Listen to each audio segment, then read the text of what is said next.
Hello mga ga, sa ating video ngayon ay i-share ko sa inyo yung technique natin kung paano ba na hindi mag-awas yung mga toppings natin dito sa ating pizza donut sa kanyang mga molder. At kumpletuhin na din natin yung ating video, lagyan na natin ito ng mga ingredients, kaya tara na umpisahan na natin. At dito unahin nating lutuin yung ating sauce. At pag mainit na yung ating mantika ay igisa na natin yung ating bawang at sibuyas. At sunod na din nating igisa dito yung ating 400 grams na tomato sauce. Yung isang pack nito ay may timbang na 200 grams. At kunting gisa lang. At yung pangpalasa natin dito ay gumamit lang ako ng nor pork cubes.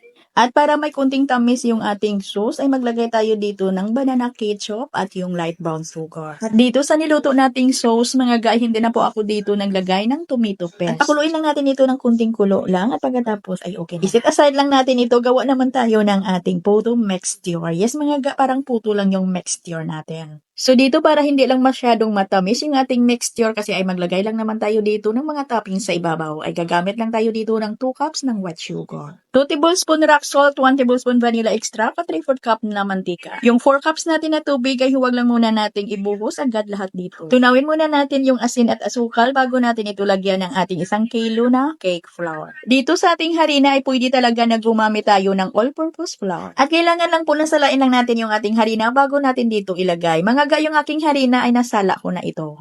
Mga ganito lang kasimple yung mga ingredients ng ating mixture. Wala tayong evaporated milk at itlog na nilagay dito.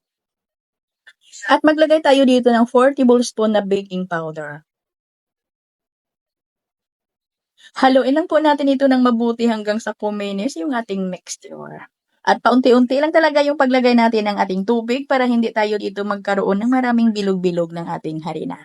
Para po walang mga lumps yung ating mixture. At ganito lang kalapot at ito na makinis na yung ating mixture mga ga. At dito mag-add pala tayo ng mga 2 tablespoon na white vinegar para magdagdag lambot ng ating mixture. At mix lang natin yung ating mixture until well combined. At yung ating mga silicone molder ay banyahan natin yan ng shortening or di kaya pahira ng mantika or di kaya margarine. Para po ay madali lang pong i-unmold mamaya yung ating mga donuts. At ito yung sabi ko sa inyo mga ga na isa sa ating technique para hindi mag-awas yung ating mga toppings dito sa ating mga molder. Kailangan po yung ating mixture dito sa ating mga silicone molder donut. Ay lagyan lang natin ito ng mixture ng mga kalahati lang dito sa ating mga silicone donut molder. Nasubukan ko na kasi mga ga na yung aking mixture ay nasa 3/4 sa ating mga donut molder. Ay hindi maganda yung output pag naluto na yung ating mga donuts kasi po ay nag-awas yung mga toppings niya. Pangit po siya tingnan. Kaya yung ginawa ko ay nasa kalahati lang yung ating mixture na ilagay dito. At pagkatapos ito yung ating mga toppings, iuna natin ilagay yung niluto natin na tomato sauce.